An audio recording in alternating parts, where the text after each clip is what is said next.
할렐루야. 사랑하는 우리 솜나무 교회 성도님들 만나서 반갑습니다. 오늘도 은혜 날을 주셨습니다. 주님께서 우리와 함께 하시기 때문에 우리가 있는 이 자리에서 예배할 때 하나님 함께 하시고 큰 은혜 주실 줄로 믿습니다. 우리의 믿음을 모아서 이 시간 시편 23편 다 함께 신앙 고백으로 들으시겠습니다. 여호와는 나의 목자시니 내게 부족함이 없으리로다. 그가 나를 푸른 풀밭에 누이시며 쉴만한 물가로 인도하신도다. 내 영혼을 소생시키시고 자기 이름을 위하여 의의 길로 인도하신도다. 내가 사망의 음침한 골짜기로 다닐지라도 해를 두려워하지 않을 것은 주께서 나와 함께 하심이라. 주의 지팡이와 막대기가 나를 안위하시나이다. 주께서 내 원수의 목전에서 내게 상을 차려주시고 기름을 내 머리에 부으셨으니 내 잔이 넘치나이다.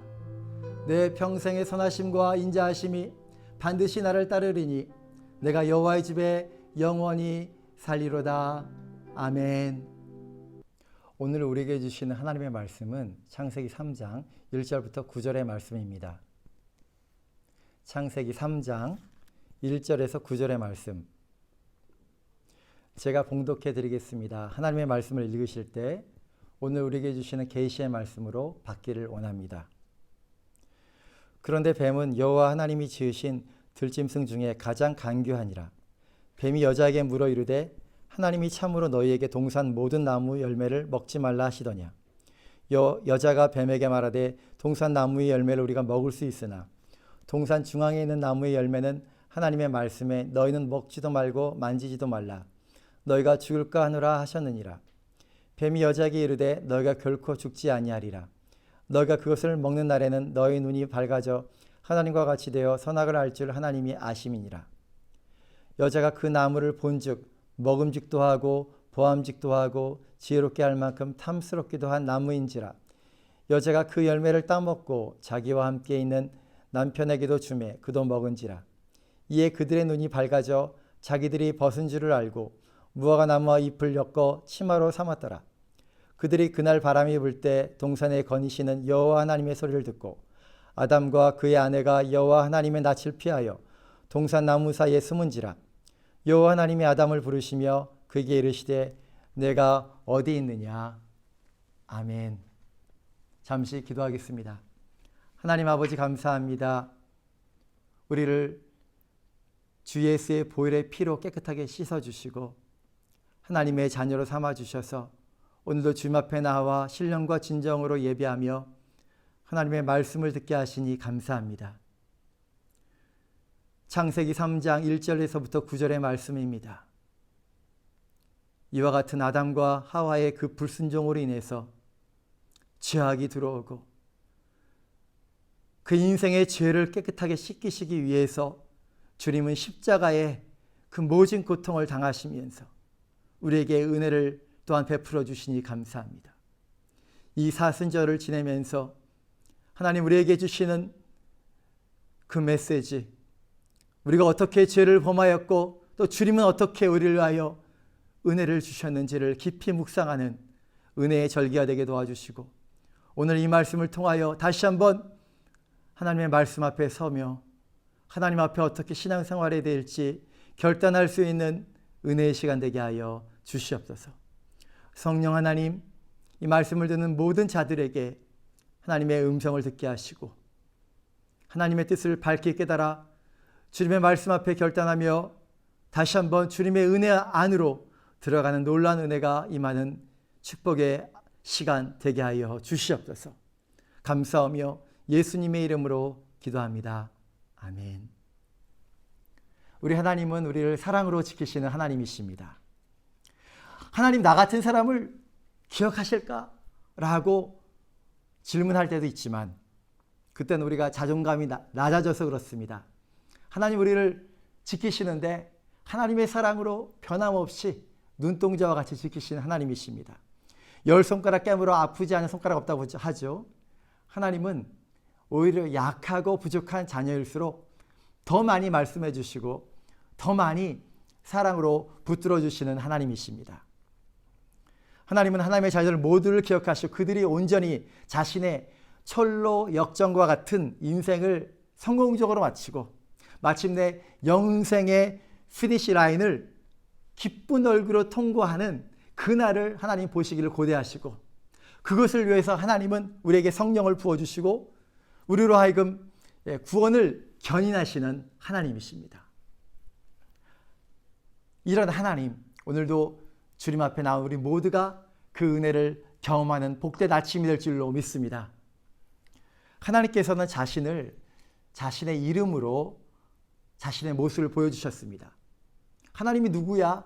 하나님 어떤 분이야? 라고 질문하는 자들을 향해서 하나님 바로 자신의 모습을 하나님의 이름으로 표현해 주셨습니다. 여호와 이레의 하나님 누구십니까? 하나님은 미리미리 다 예비하시면서 공급하시는 하나님이시다 라는 의미입니다. 여호와 라파의 하나님 누구십니까? 우리 하나님은 모든 질병을 고치시는 하나님이시다 라는 말씀입니다. 우리 하나님은 최고의 의사이십니다. 어떠한 질병도 치료하시는 분이 우리 하나님이십니다. 하나님의 말씀이신 자가 육신을 입고 이 땅에 오신 예수님께서 이 땅에 오셔서 사역을 하시면서 모든 질병을 고쳐주셨습니다. 예수님께로 나와서 고침을 원하는 모든 사람들을 아낌없이 예외 없이 치유해 주셨습니다.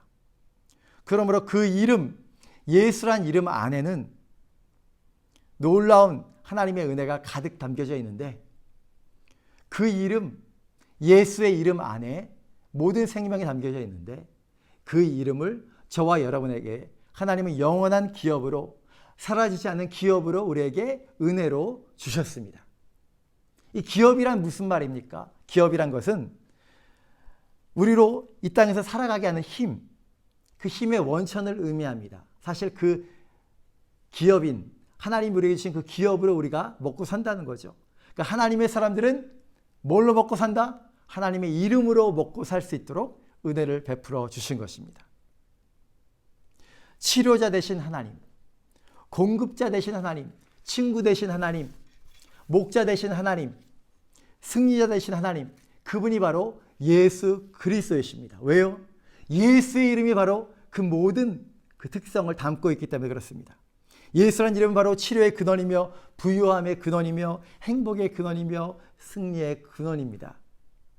저와 여러분이 그 기업으로 받은 그 예수의 이름, 그 이름이 바로 이와 같은 놀라운 하나님의 능력과 하나님의 은혜를 나타내 보입니다.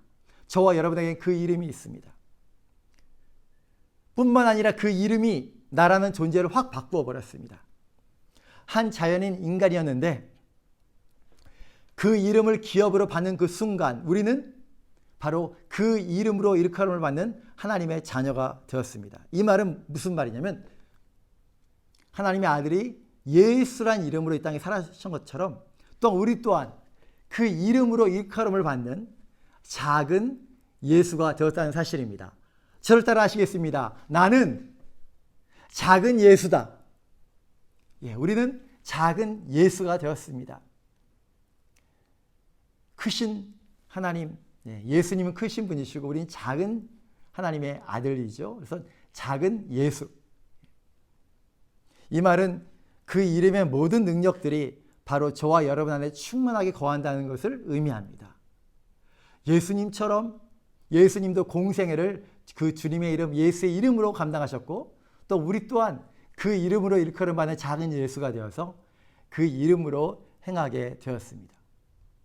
그러므로 하나님의 이름을 소유한 우리는 조금도 열등감을 가질 수 없고 조금도 부족할 수 없는, 어느 순간도 열등감에 빠질 수 없고 어떤 순간도 자격지심에 빠질 수 없는 존귀한 존재라는 것입니다. 회복의 이름, 치유의 이름, 능력의 이름, 그 이름을 저와 여러분의 삶 가운데 충만히 누리시고 사용하시고 나타내셔서 담대하게 승리하신 저와 여러분 되시기를 예수님의 이름으로 축원드립니다. 오늘 하루가 얼마나 소중한지 모릅니다. 오늘 하루의 모습이 바로 내일의 나의 모습이고, 내일의 나의 모습이 결국 나의 영원한 미래를 결정짓기 때문에 그 시발점이 바로 오늘입니다.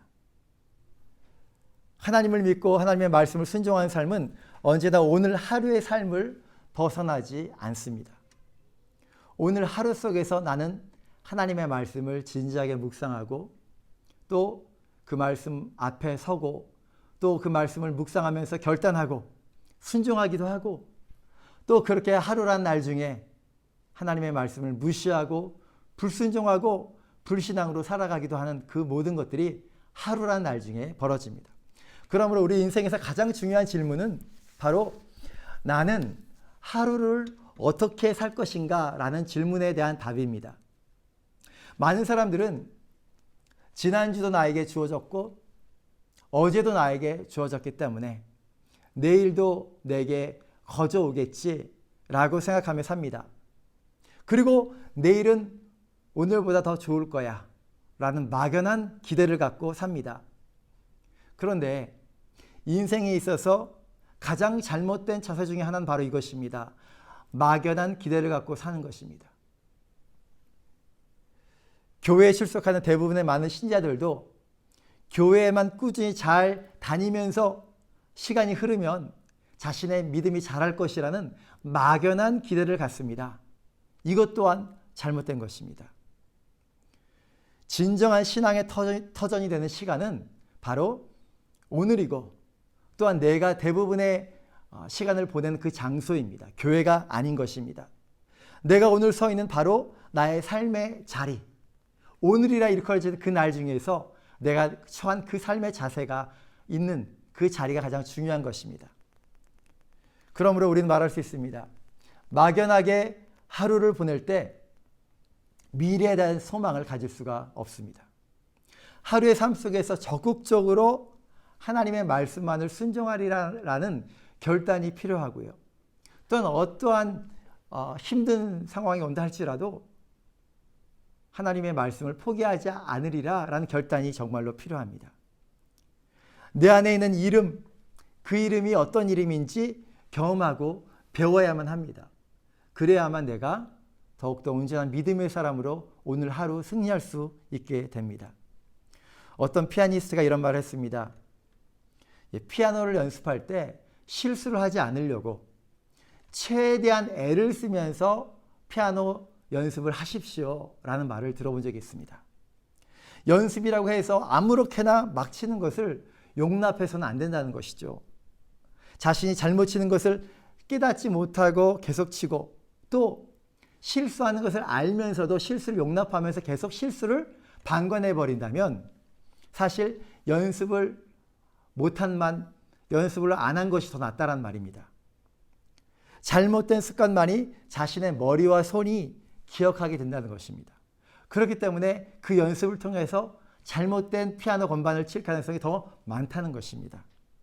우리의 인생과 하루의 삶이 이 피아노 치는 것과 마찬가지라고 저는 생각합니다.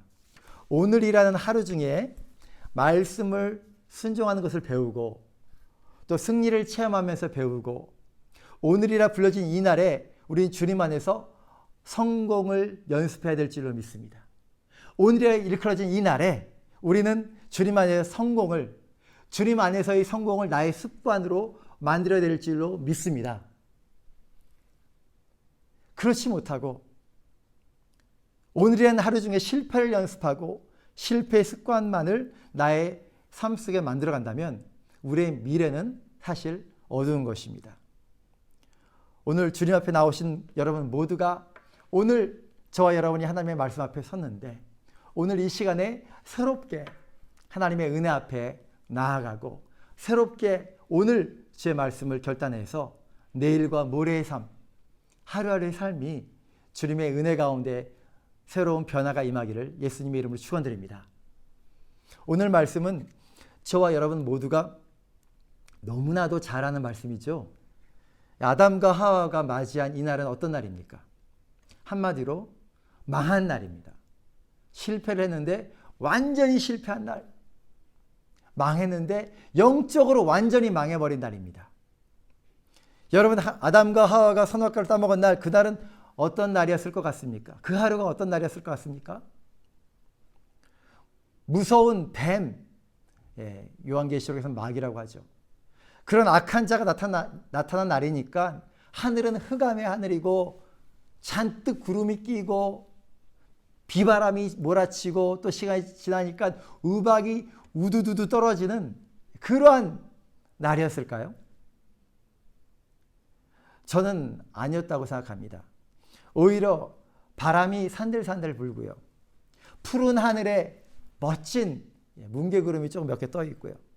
화창한 날, 집에만 있으면 손해볼 것 같은 그런 느낌이 드는 날, 밖에 나가서 놀고 싶은 날, 그런 화창한 날이 아니었을까? 그런 생각을 해봅니다.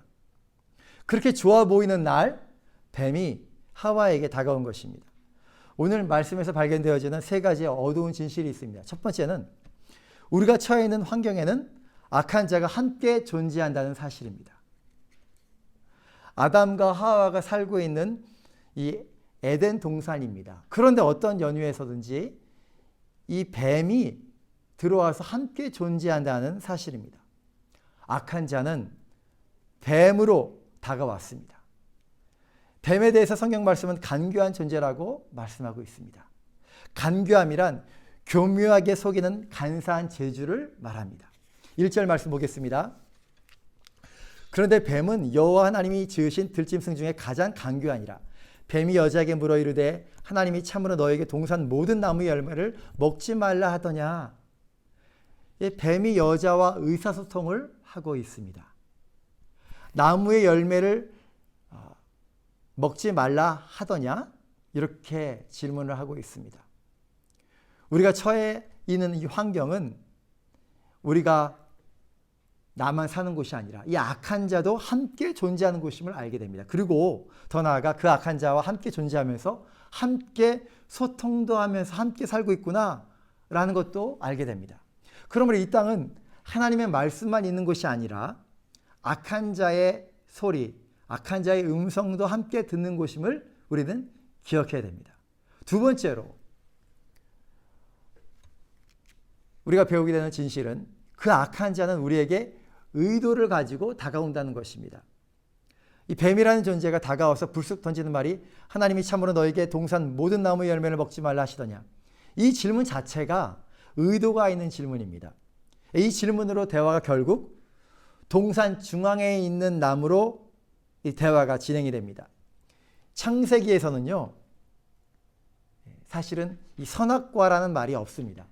선악을 알게 하는 나무라는 것도 없고요. 다만 오늘 말씀에서 뱀이 그렇게 말을 시작합니다. 그렇게 뱀이 말한 것이죠. 뱀의 용어입니다. 4절과 5절입니다. 뱀이 여자에게 이르되 너희가 결코 죽지 아니하리라.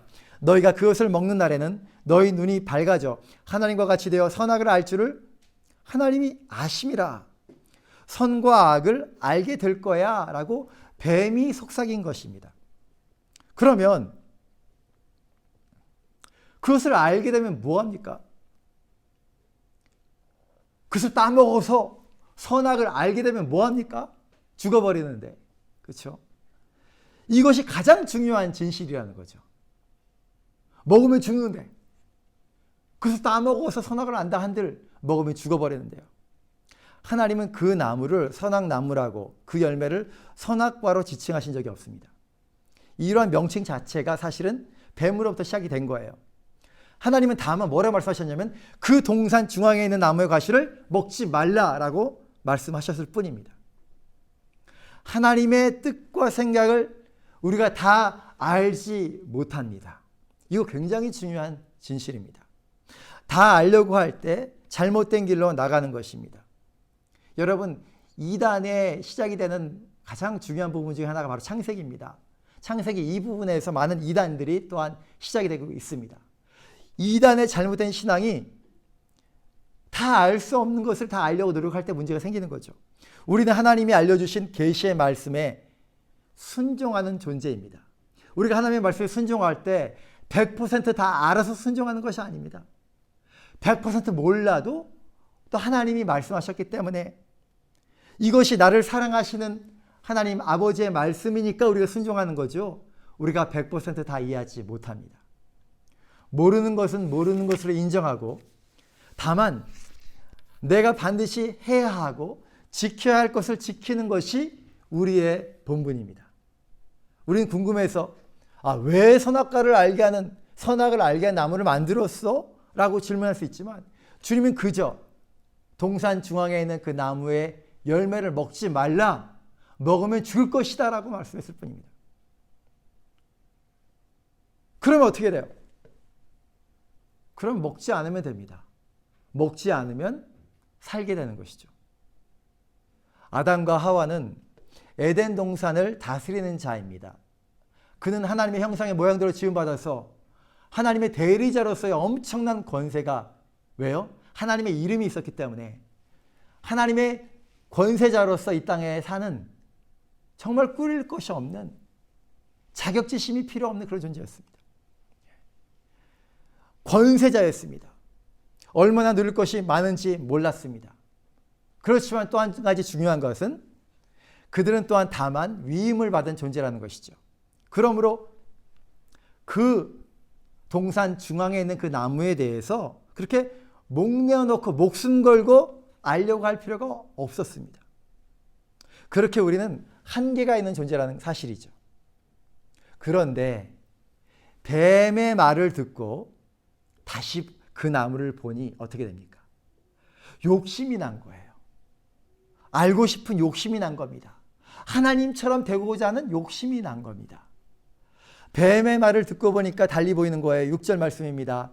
여자가 그 나무를 본즉 먹음직도 하고 보암직도 하고 지혜롭게 할 만큼 탐스럽기도 한지라. 이전에는 그렇게 안 보였어요. 그런데 뱀의 말을 들으니까 그렇게 보이는 겁니다. 그리고 하나님께서 먹지 말라는 말씀을 거역하고 결국 죽음을 선택합니다. 그러므로 그 악한 자는 왜 다가왔습니까? 의도를 갖고 다가왔는데 왜 다가왔습니까? 어떤 의도입니까? 죽이러 다가왔습니다. 독살하러 다가온 것입니다. 악한 자는 우리를 죽이러 다가옵니다. 명심하십시오. 항상 그렇습니다. 마지막 세 번째로 오늘 말씀에서 발견되어지는 어두운 진실은 무엇입니까? 우리는 우리의 의지로 죄를 선택할 수 있다는 것입니다. 아담과 하와는 하나님의 뜻을 알았습니다. 그러나 그 말씀을 지키지 못했습니다. 아담과 하와의 모습에서 우리의 인간의 말씀을 발견합니다. 인간의 마음에는 하나님이 주신 그 자유의지가 있어요. 그 의지로 하나님의 말씀을 붙잡을 수도 있고 또 그 의지로 하나님의 말씀을 불순종할 수도 있습니다. 고의적으로 자의적으로 죄를 선택하는 것입니다. 실수로요? 아닙니다. 다 알면서도 그 죄를 선택하는 것입니다. 여기서 우리의 현실, 우리의 현주소를 발견하게 되는 것입니다. 그러므로 주님께서 말씀하십니다. 뭐라고 말씀하셨습니까? 신명기 30장 19절 20절에 내가 오늘 하늘과 땅을 불러 너에게 증거를 삼느라 내가 생명과 사망과 복과 저주를 내 앞에 두었은즉 너와 내 자손이 살기 위하여 생명을 택하고 내 하나님 여호와를 사랑하고 그의 말씀을 청종하며 또 그를 의지하라 이렇게 말씀하셨습니다. 하나님께서는 분명한 진실을 알려주십니다. 너에게 의지가 있는데 자유의지가 있는데 생명과 사망 속에서 복과 저주 앞에서 생명과 복을 너 자신과 너의 자손들을 위하여 생명을 선택하라 이렇게 말씀하십니다. 그 방법이 하나님의 말씀을 청종하는 것이라 이렇게 말씀합니다. 그러나 첫째 아담은 하나님의 말씀을 청종하지 않았고 스스로 사망을 선택합니다. 죄를 선택했습니다. 그 결과로 주님의 말씀대로 자신과 자신의 모든 자손들이 사망을 맞이하게 되었습니다. 슬픈 얘기죠. 그렇지만 마지막 아담 대신 예수님께서는 이 땅에 오셔서 다른 모습을 보여주셨습니다. 신명기 말씀에서 너와 내 자손이 살기 위해서 생명을 택하라 말씀하셨는데 생명을 택하는 길이 하나님의 말씀을 청종하는 길이라 말씀하셨습니다. 이 말씀처럼 예수님께서는 이 땅에 오셔서 하나님의 말씀을 청종하는 법을 우리에게 가르쳐 주셨습니다. 주님께서 먼저 그 모습을 모범을 보여주셨습니다. 이 말씀 너무너무 중요한 말씀입니다. 요한복음 12장 50절 말씀입니다. 다 함께 찾아서 한번 보시겠습니다. 요한복음 12장 50절 말씀입니다. 나는 그의 명령이 영생인 줄 아노라. 그러므로 내가 이르는 것은 내 아버지께서 내게 말씀하신 그대로니라 이렇게 말씀합니다. 이 말씀은 예수님께서 하나님 아버지의 말씀을 어떠한 자세로 말씀을 받으셨는지를 보여주는 말씀입니다. 예수님께서 말씀하신 나는 그의 명령이 영생인 줄 아노라, 이 한마디에 그의 하나님의 말씀에 대한 그의 관점을 다 알게 됩니다. 다 함께 고백합니다. 나는 그의 명령이 영생인 줄 아노라. 아멘. 예수님께서는 하나님의 말씀을 자신에게 임한 무슨 말씀으로 받으셨습니까? 명령의 말씀으로 받으셨습니다. 그리고 그 명령으로 받은 하나님의 말씀이 바로 자신에게 영생이다 이렇게 말합니다. 그러므로 우리 모두가 하나님의 말씀을 영생으로 받으려면 어떻게 받아야 됩니까? 명령의 말씀으로 받아야 됩니다. 이것이 구약에 있는 모든 선지자들과 모세도 그랬고요. 모든 선지자들이 그랬고요. 구약에 있는 모든 하나님의 사람들이 하나님 자신에게 임한 말씀을 명령으로 받았습니다. 어찌 하나님 저에게 말씀해 주십니까? 이 부족한 자에게 말씀해 주셨는데 제가 어찌 명령으로 받지 않겠습니까? 이 말씀이 다 저에게 생명이고 사명입니다. 이렇게 말씀을 받는다는 것입니다. 꼭 지켜야 될 말씀, 내 인생에서 꼭 지켜야 될 말씀, 명령이 될 때만 나에게 생명이 된다는 사실을 예수님은 분명하게 우리에게 말씀해 주십니다. 하나님의 말씀을 해도 되고 안 해도 되는 말씀이라면 왜 말씀하셨겠습니까? 할 수 없는 말씀이라면 또 왜 말씀하셨겠습니까? 하나님 우리에게 주신 말씀은 지킬 수 있는 말씀을 주십니다. 특별히 우리 안에 계신 성령님은 깨닫게 하셔서 우리로 하여금 그 말씀을 지키게 하십니다. 창조주신 하나님께서 피조물인 나에게 말씀하셨을 때에는 그 말씀을 듣고 순종할 수밖에 없습니다. 하나님이 나에게 창조주 하나님 나에게 말씀을 주시면 순종하지 않을 수가 없습니다. 그렇게 순종해야만 하나님과 내가 인격적인 관계를 맺게 됩니다. 그분과 내가 릴레이션십을 갖게 됩니다. 순종하지 않는 자에게는 아무런 하나님과 나와의 관계가 없는 겁니다. 순종할 때만이 창조주 하나님과 관계가 시작이 됩니다.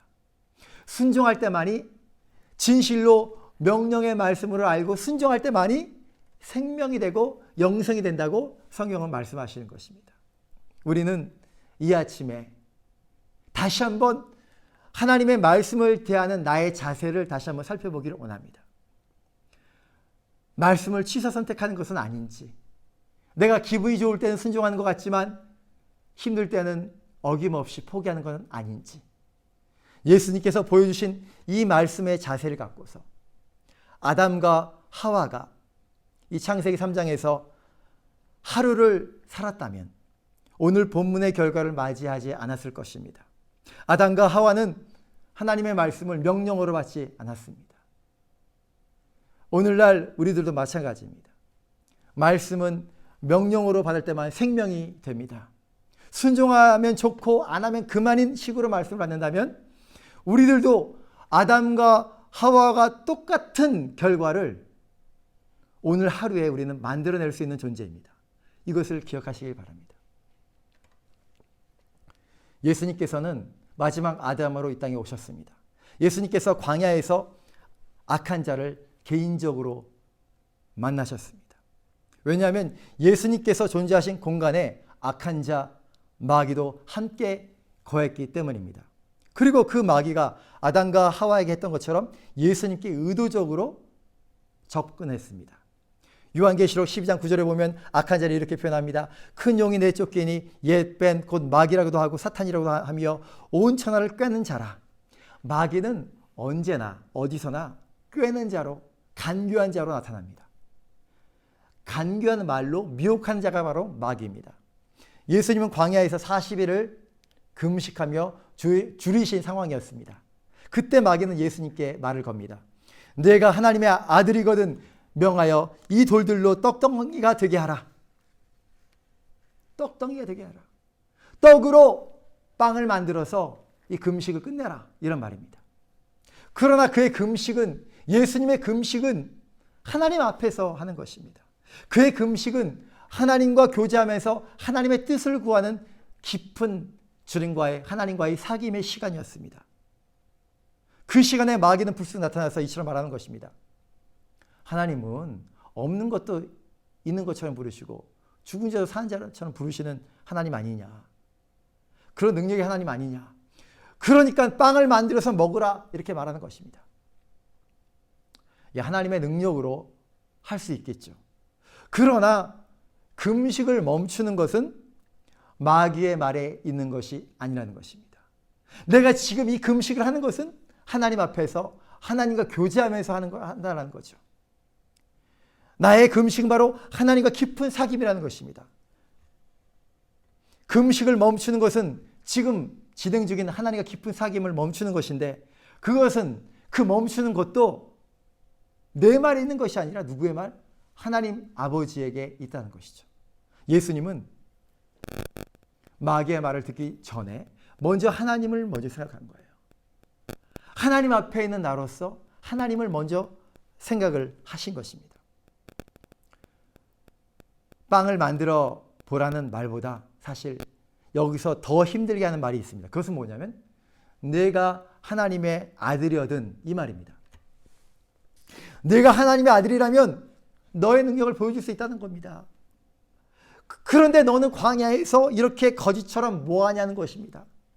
하나님의 아들이 궁정 같은 데 있어야 되는데 그게 더 어울리는 거 아니겠느냐 이런 말이죠. 내가 하나님의 아들이거든 내 꼴을 봐라. 누추한 옷을 입고 거지처럼 광야에서 뭐하냐.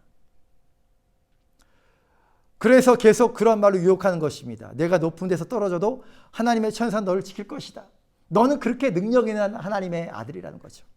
더 나아가 내가 나에게 경배하면 궁정 같은 데서 영광을 받을 자격이 너에게 있다. 이렇게 유혹을 하는 겁니다. 원수 마귀는 똑같은 모습에서 저와 여러분에게 접근하고 말합니다. 내가 하나님의 자녀인데 그 정도는 할 수 있지 않겠니? 내가 하나님의 자녀니까 그 정도는 해야 되는 거 아니겠니? 근데 너 왜 안 하니? 그것을 왜 못하니? 이렇게 말하면서 우리 안에 있을 수 있는 그 자격지심을 자극하는 거예요. 이를 통해서 마귀는 우리를 설득합니다. 아, 그래, 내가 하나님의 자녀인데 내가 왜 이렇게 모욕을 당해야 돼? 이렇게 내가 헐벗어야 돼? 그리고 하나님의 자녀임에도 불구하고 우리는 세상의 말을 여과 없이 선택할 때가 있습니다. 더 나아가 죄를 선택하는 것입니다. 자격지심은 우리로 이 세상에서 열등의식 속에서 세상의 말을 순종하게 만듭니다. 그렇다면 예수님께서 보여주신 모습은 무엇입니까? 예수님께서 광야에서 줄이시고 거지 같은 행색을 하는 자신의 모습에서 자격지심을 느끼셨다면 정말로 40일간 줄이신 그때 돌로 떡을 만드셨을지도 모르겠습니다. 그러나 예수님은 그렇지 않으셨습니다. 주님께서는 자격지심이 아니라 주님께 있었던 마음은 바로 자족지심이었습니다. 만족의 마음을 갖고 계셨습니다. 마귀의 시험을 이기신 주님의 첫 번째 모습은 만족하는 마음, 자족지심에 있었습니다. 자신에 대해서 만족함이 있으셨습니다. 어떻게 해요? 하나님 아버지가 인정해 주시잖아요. 하나님의 아들이십니다. 창조해 주시기 때문에 세상의 모든 영광도 아시는 분이시죠. 사실 영광 가운데 계셨습니다. 그런데 그분께서 하나님의 사명을 가지시고 이 땅에 오셨어요. 그때를 기다리셨습니다. 마침내 침례 요한으로부터 침례를 받았습니다. 그리고 성령을 모셔드립니다. 그리고 하나님의 음성을 듣습니다. 인정을 받는 순간이죠. 성령님을 모시고 성령님의 인도함을 받는 자신은 너무나도 만족스러운 것입니다. 하나님이 주신 만족이에요. 저와 여러분도 마찬가지입니다. 하나님이 저와 여러분에게 만족을 주신다면 만족하세요. 만족하실 수 있을 때 만족하시면 되는 겁니다. 다른 거 보시고 헷갈려하지 마십시오. 성령님께서 하나님께서 인정하시고 여러분 됨에 대하여 만족을 주실 때 그냥 만족하시면 됩니다. 내 안에 계신 성령님을 주님은 믿으셨습니다. 그러므로 40일 금식을 광야에서 하도록 이끈다 하시더라도, 나로 하여금 줄이게 한다 하더라도, 나로 하여금 마귀와의 만남을 이끈다 하더라도 내 안에 계신 성령님은 좋으신 하나님의 영이시고 성령님은 좋으신 분이시라는 거죠. 성령님은 언제나 하늘의 좋은 것으로 채워주시는 분이시라는 것을 믿었죠. 누리셨습니다. 그 성령님을 만족하셨습니다. 때문에 어떤 상황에서도 주님은 내 안에 계신 성령님으로 인하여 충분히 만족하시는 것입니다. 그리고 더 나아가 이제는 마침내 하나님 아버지의 뜻을 드러내시는 순간입니다. 이제는 하나님 아버지께서 허락하신 사명의 하루를 보내시는 주님께서는 그 하루가 너무나도 만족스러우셨습니다. 세상의 눈에는 비천한 한 거지처럼 남루하게 보였는지 모르겠습니다. 그렇지만 예수님은 자신의 눈으로 볼 때 자신의 모습이 성령님의 인도함을 받으며 성령의 도우심을 받으며 기도하고 하나님 아버지로부터 인정받는 자신의 모습이 너무나도 영광스러운 몸이었습니다. 여기에 자족지심이 있었습니다. 신약시대에도 이런 마음을 표현한 사람이 있었죠. 예수로 충만한 사도 바울, 그리스도 안에서 자족하는 법을 배웠습니다. 예수로 충만한 사도 바울은 빈궁한 곳에 있든지 부한 곳에 있든지 편한 곳에 있든지 불편한 곳에 있든지 핍박이 있든지 평안하든지 그는 자족하는 법을 배웠습니다. 우리 주님 예수님은 자신을 따르는 주님의 제자들이 이 세상에서 자족하는 법을 갖기를 원하십니다. 그 자족하는 법을 배우기를 원하십니다. 그리스도 안에서 자족하는 법을 배우는 사람들은 어려운 상황 속에서도 자신의 정체성에 반하는 행동을 절대로 하지 않습니다. 자신이 얼마나 존귀한 자인 것을 아는 사람들은 그 어떤 상황 속에서도 자신의 존귀함을 해치는 일을 하지 않습니다. 그것이 어리석은 선택인 것을 알기 때문에 그렇습니다. 저와 여러분에게 예수님께서 가지신 그 자족의 마음, 사도 바울이 고백했던 그 예수 그리스도로 말미암은 그 자족의 마음이 성령님 안에서 저와 여러분의 심령 가운데 충만하기를 예수님의 이름으로 축원드립니다. 이 아담과 하와는 그 자족의 마음이 없었기 때문에 하나님처럼 되리라는 그 말을 듣고 욕심 속에서 잘못된 선택을 했습니다. 저와 여러분은 그 주님의 자족의 마음을 갖고 어떠한 상황에서도 흔들림 없이 여러분의 존귀함을 지키시기를 예수님의 이름으로 축원드립니다. 두 번째로 예수님께서 마귀의 시험을 받으실 때 주님은 겸손함으로 말씀을 의지하셨습니다. 다 함께 고백하겠습니다. 겸손함으로 말씀을 의지하라. 예수님은 하나님의 아들이시고 말씀의 본체이시고 예수님의 닉네임이 요한복음의 말씀이셨죠. 뭐든지 말씀하실 수 있는 분이 바로 주님이십니다. 그러나 주님께서 이 마귀와의 그 대면 속에서 어떻게 이기셨냐면 기록된 말씀으로 원수 마귀의 시험을 물리치십니다. 주님은 3번의 시험을 모두 기록된 말씀을 인용하셨습니다. 겸손히 기록된 말씀을 인용하시고 묵상하시고 암송하시면서 사용하시면서 승리하셨습니다. 마태복음 4장 4절에 기록되었으되 사람이 떡으로만 살 것이 아니요 하나님의 입으로부터 나오는 모든 말씀으로 살 것이라. 7절에 또 기록되었으되 주 너의 하나님을 시험하지 말라. 10절에 사탄아 물러가라. 기록되었으되 주 너의 하나님께 경배하고 다만 그를 섬기라. 주님께서는 겸손함으로 기록된 하나님의 말씀을 묵상하시고 암송하시고 사용하시면서 그 시험을 이기셨습니다. 주님은 말씀이 생명이라는 것을 너무나 분명히 아셨습니다. 그 말씀으로 살기 위해서 그 말씀을 묵상하시고 암송하시고 날마다 오늘이라는 날 중에 적용을 하셨던 것입니다. 말씀을 명령으로 알고 그렇게 말씀을 지키고 의지하는 것이 풍성한 생명인 것을 주님은 우리에게 가르쳐 주십니다. 그렇습니다. 사람이 떡으로만 살 것이 아니요 진실로 하나님의 입에서 나오는 모든 말씀으로 사는 줄로 믿습니다. 그것이 실상입니다. 오늘이라고 일컬어지는 평범한 하루의 삶에서 우리는 여러 가지 시험을 직면합니다. 여러 가지 시험을 직면합니다. 그 상황을 이기기 위해서 하나님께서는 여호와 이레의 하나님께서는 이미 우리에게 말씀을 예비하셨다는 것을 믿으시길 바랍니다. 찾으면 돼요. 발견합니다. 여호와 이레 되신 하나님은 진실로 우리에게 영적인 말씀을 우리의 양식으로 이미 오늘날 일용할 양식으로 예비하셨다는 사실입니다. 그 말씀을 통해서 우리는 오늘의 날 중에 우리에게 닥쳐오는 여러 가지 시험을 그 말씀을 붙잡고 말씀을 명령으로 알고 순종함으로 이길 수 있도록 하나님 그렇게 인도해 주셨다는 사실입니다. 저와 여러분을 위해서 이미 예비하신 하나님의 말씀으로 우리가 맞이하는 모든 시험의 상황을 겸손하게 말씀을 묵상하고 암송하고 적용하면서 예수님처럼 이기시는 저와 여러분 되시기를 예수님의 이름으로 축원드립니다. 믿으십시오. 저와 여러분은 세상의 자녀가 아니라 하나님의 자녀입니다. 하나님의 자녀는 하나님의 이름을 기업으로 받았습니다. 그것이 우리가 먹고 살 길이라는 것이죠. 그 이름으로 우리가 기도할 때 하나님 우리에게 넉넉히 이길 수 있는 말씀을 주시고 그 말씀을 묵상하고 암송하고 적용하면서 오늘 나에게 닥친 모든 시험을 이기게 하셨습니다.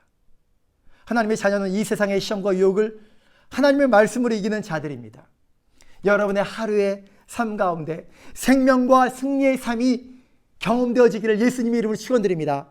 그리스도 안에서 자족의 마음을 갖기를 원합니다. 그리스도 예수처럼 하나님의 말씀을 명령으로 받고 그것이 생명인 줄 알고 순종한 삶을 선택해서 풍성한 생명과 행복을 경험하시는 저와 여러분 되시기를 예수님의 이름으로 축원드립니다. 이 시간 다 함께 믿음으로 기도하는 시간 갖기를 원합니다. 기도하실 때 아담과 하와는 에덴 동산지기로서 하나님의 영광도 알고 임재를 누리며 살았지만 그들에게 자족함이 없었습니다. 자신이 얼마나 존귀한 자인지를 몰랐습니다. 그로 인해서 하나님처럼 될 거라는 그 말을 듣고 아니 이미 하나님의 이름과 하나님의 형상의 모양대로 지음받았기 때문에 이미 하나님의 모습이 나타나고 이미 하나님과 같은 영광이 있음에도 불구하고 속아서 죄를 선택했습니다. 주님, 우리는 그리스도 예수 안에서 자족하는 마음을 갖기를 원합니다. 나 자신은 이제 더 이상 무언가를 입증하려고 애쓰지 않으렵니다. 나는 예수의 사람이요 하나님의 자녀인 것을 믿고 하나님의 자녀 이름으로 인하여 만족하며 자족하며 살겠습니다. 하나님 감사합니다. 이 시간 기도할 때 주님께 감사의 기도를 드리기로 합니다. 그와 같이 은혜를 주시기 위하여 십자가를 지신 주님 감사합니다. 이제는 그리스도 예수 안에서 자족하며 살렵니다. 이제 내가 자격지심을 느끼면서 뭔가 입증하려고 살지 않으렵니다. 이제는 자족하는 자로 하나님의 자녀로 말씀을 의지하면서 살렵니다. 주님 그렇게 살겠습니다. 하나님 감사합니다. 다 함께 동성으로 기도하시겠습니다. 하나님 아버지 감사합니다. 이제는 자족하는 마음으로 살겠습니다. 아버지와 헛된 자격지심을 갖고 살지 않겠습니다. 주님 더 이상 무엇인가 입증하려고 애쓰지 않으렵니다. 주님 저는 예수의 사람입니다. 주님 하나님의 자녀가 되었습니다. 하나님 감사합니다. 그 존귀한 자의 영광을 붙잡고 그 아름다운 자인 것을 알고 하나님의 형상의 모양대로 지음받고 회복시키셨고 하나님의 이름 예수의 이름으로 살게 해주시니 감사합니다. 이제는 그 영광으로 자랑하며 살겠습니다. 하나님 감사합니다. 주님 이와 같은 믿음을 허락해 주시니 감사합니다. 한 번 더 기도하겠습니다. 이 시간에 기도할 때 어떠한 상황에서도 어떠한 시험에서도 하나님께서 나를 위해 미리 예비하신 영생의 말씀을 붙잡고 생명의 말씀을 붙잡고 겸손히 말씀을 순종한 자로 살게 하여 주십시오. 그 말씀이 나에게 명령으로 임하게 하여 주시고 명령의 말씀을 붙잡고 순종함으로 말미암아 날마다 오늘이라 일컬어지는 이 날 중에서 그 말씀으로 승리한 자 되게 하여 주십시오. 이기는 자 되게 하여 주십시오. 오늘은 이기는 날, 승리의 날 되게 하여 주십시오. 다 함께 믿음으로 기도하시겠습니다. 하나님 아버지, 이 시간 기도합니다. 주여, 어떠한 상황에서도 어떠한 시험에서도 하나님께서 나를 위해 미리 예비하신 말씀을 붙잡고 승리하게 하여 주십시오. 겸손히 말씀을 붙잡고 생명으로 말씀을 받고 명령으로 말씀을 붙잡고 그 말씀이 나에게 임한 명령으로 알고 순종하며 살게 도와주십시오. 오늘이라 일컫는 날 중에 그 말씀을 인하여 승리하며 이기는 자로 살게 도와주십시오. 그러고 말미암아 저편 영광을 돌리는 우리 모두가 되게 하여 주시옵소서. 감사하며 예수님의 이름으로 기도합니다. 아멘. 이제는 우리를 위하여 십자가에서 물과 피를 다 쏟아주신 우리 구주 예수 그리스도의 은혜와 우리를 사랑하셔서 하나밖에 없는 아들을 우리를 위하여 십자가에 올라가서 죽게 하신 하나님 아버지의 지극하신 사랑하심과 그 은혜와 그 사랑을 깨닫게 하시는 성령님의 감화감동 충만하시는 역사하심이, 그 교통하심이 오늘도 주님 앞에 나와서 이제는 오직 예수로 자족하리라, 더 이상 자격지심에 의해서 나 자신을 입증하려고 애쓰지 아니하리라 결단하고 자족의 마음을 선택하고 오늘의 날 중에 베풀어 주시는 그 말씀을 붙잡고 겸손하게 말씀으로 순종하며 승리하리라 결단하는 하나님의 사람들 머리 위에와 가정과 그 환경 위에 지금부터 영원토록 함께 하시기를 예수님의 이름으로 축원하나이다. 아멘.